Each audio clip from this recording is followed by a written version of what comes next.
ಹೆಣ್ಣಿಗೆ ಡ್ರೈವಿಂಗ್ ಅಂತ ಹೇಳಿ ಒಂದು ಇದೆ. ಗಂಡು ಮಕ್ಕಳಲ್ಲಿ ಒಂದು ಡ್ರೈವಿಂಗ್ ನಾನೇ ಮಾಡಬೇಕು. ಸರಿ, ನನಗೂ ಡ್ರೈವಿಂಗ್ ಬರೋದು. ನಮ್ಮ ಹಸ್ಬೆಂಡ್ ಏನು ಮಾಡಿದ್ರು, ಯಾವಾಗಲೂ ನನಗೆ ಗಾಡಿನೇ ಕೊಡ್ತಾ ಇರಲಿಲ್ಲ. ಎಲ್ಲಿ ಡ್ರೈವಿಂಗ್ ಕರ್ಕೊಂಡು ಹೋದ್ರು ಅವರೇ ಡ್ರೈವಿಂಗ್ ಮಾಡ್ಕೊಂಡು ಹೋಗೋರು.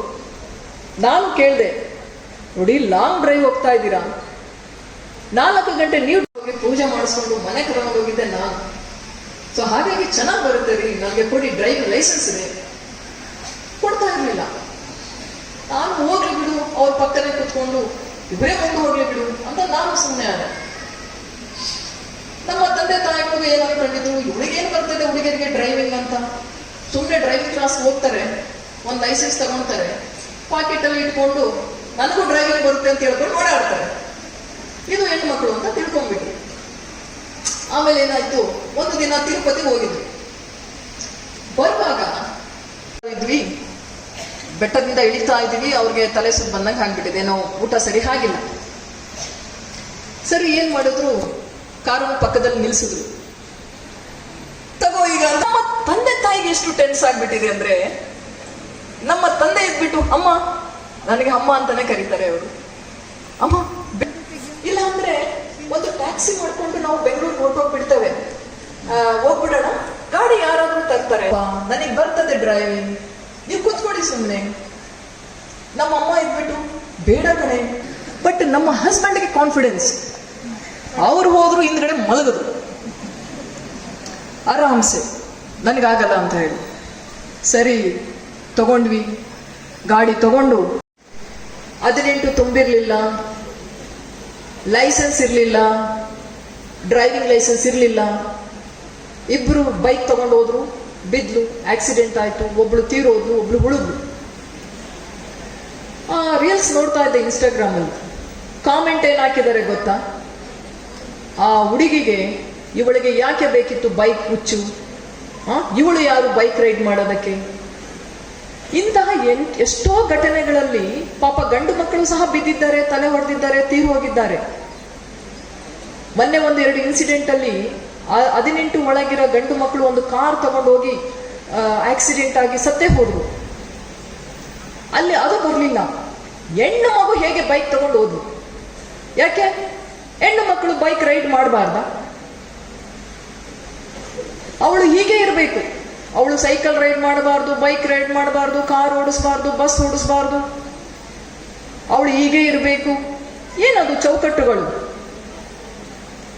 ಅವೆಲ್ಲ ಬಂದಿಗಳು, ಸಂಕೋಲೆ ಹಾಕ್ತಾರೆ. ಯಾಕಂದ್ರೆ ಹೆಣ್ಣು ಮಕ್ಕಳಿಗೆ ಸ್ವಾತಂತ್ರ್ಯ ನೀಡಿದ್ರೆ ಅವರ ಅಧೀನದಲ್ಲಿ ಅವರು ಬರೋದಿಲ್ಲ. ಯಾಕಂದ್ರೆ ಸ್ವತಂತ್ರವಾಗಿ ಚಿಂತೆ ಮಾಡ್ತಾರೆ, ಒಳ್ಳೆಯ ನಿರ್ಧಾರ ತೆಗೆದುಕೊಳ್ತಾರೆ ಅವರು. ಪುರುಷರಿಗಿನ್ನ ಒಳ್ಳೆಯ ನಿರ್ಧಾರಗಳು ಸ್ವತಂತ್ರವಾಗಿ ಹೆಣ್ಣು ಮಕ್ಕಳು ತೆಗೆದುಕೊಳ್ಳೋ ಶಕ್ತಿ ಅವರಿಗೆ ಇದೆ. ಆದ್ರೆ ಅದನ್ನ ಸಹಿಸಲಿಕ್ಕೆ ಪುರುಷ ಪ್ರಧಾನ ಸಮಾಜದಲ್ಲಿ ಅವರು ತಯಾರಿಲ್ಲ. ನೀನು ಅಡಿಯಾಳಾಗೇ ಇರಬೇಕು, ನಿನ್ನದು ಮಾಡೆಸ್ಟಿ. ಯಾರೇ ಬಂದರೂ ನೀನು ನಗಬೇಕು, ಸ್ವಾಗತಿಸಬೇಕು, ಸಹಿಸಬೇಕು. ಆಗ ಮಾತ್ರ ನೀನು ಒಂದು ಒಳ್ಳೆಯ ಸುಸಂಸ್ಕೃತ ಹೆಣ್ಣು ಮಗಳು. ಇಲ್ಲ ಅಂದ್ರೆ ಸಂಸ್ಕೃತಿ ಇರದವಳು. ಸಾಕು ಈ ಸಂಕೋಲೆಗಳು. ಧೈರ್ಯವಾಗಿ ಮುನ್ನುಗ್ಗಿ. ಧೈರ್ಯ ಲಕ್ಷ್ಮಿ ನಮ್ಮ ಗುಣ ಆಗಬೇಕು. ಸ್ವತಂತ್ರವಾಗಿ ಚಿಂತನೆ ಮಾಡಬೇಕು, ನಿರ್ಧಾರ ತೆಗೆದುಕೊಳ್ಬೇಕು. ನನಗೆ ಎಷ್ಟು ಮಕ್ಕಳು ಬೇಕು ಅದು ನನ್ನ ನಿರ್ಧಾರ. ಯಾವ ರೀತಿ ಜೀವನ ಮಾಡಬೇಕು ಅದು ನನ್ನ ನಿರ್ಧಾರ. ಯಾವ ಉಡುಗೆ ಹಾಕೊಳ್ಬೇಕು ಅದು ನನ್ನ ನಿರ್ಧಾರ. ಯಾವ ಸಬ್ಜೆಕ್ಟ್ ಓದಬೇಕು ಅದು ನನ್ನ ನಿರ್ಧಾರ. ನಿರ್ಧಾರಗಳನ್ನ ಇನ್ನೊಬ್ಬರು ಯಾಕೆ ಹೇರಬೇಕು ನಮ್ಮ ಮೇಲೆ? ಇದನ್ನ ಪ್ರಶ್ನಿಸುವ ಧೈರ್ಯ ನಮ್ಮ ಹೆಣ್ಣು ಮಕ್ಕಳಿಗೆ ಬರಬೇಕು. ಸಮಾನತೆ ಸಂವಿಧಾನದಲ್ಲಿ ಏನು ಇದೆ ಅದು ಸಮಾನತೆ ಸಮಾಜದಲ್ಲಿ ಕಾಣಬೇಕು.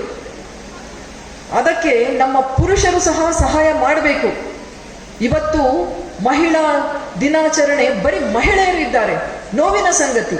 ಯಾಕೆ ಪುರುಷರು ಇದನ್ನ ಮಹಿಳಾ ದಿನಾಚರಣೆಯನ್ನ ಆಚರಿಸಲ್ಲ? ಯಾಕೆ ಅವರಿಗೆ ತಂದೆ ತಾಯಿ ಇಲ್ಲ, ತಂಗಿ ಸಹೋದರಿಯರಿಲ್ಲ, ಮಕ್ಕಳು ಇಲ್ವಾ, ಹೆಣ್ಣು ಮಕ್ಕಳು ಇಲ್ವಾ? ಯಾಕೆ ಅವರು ಮಹಿಳಾ ದಿನಾಚರಣೆಗೆ ಇವತ್ತು ಭಾಗವಹಿಸಿಲ್ಲ? ಇದು ಅವರ ಧೋರಣೆ ತೋರಿಸುತ್ತೆ.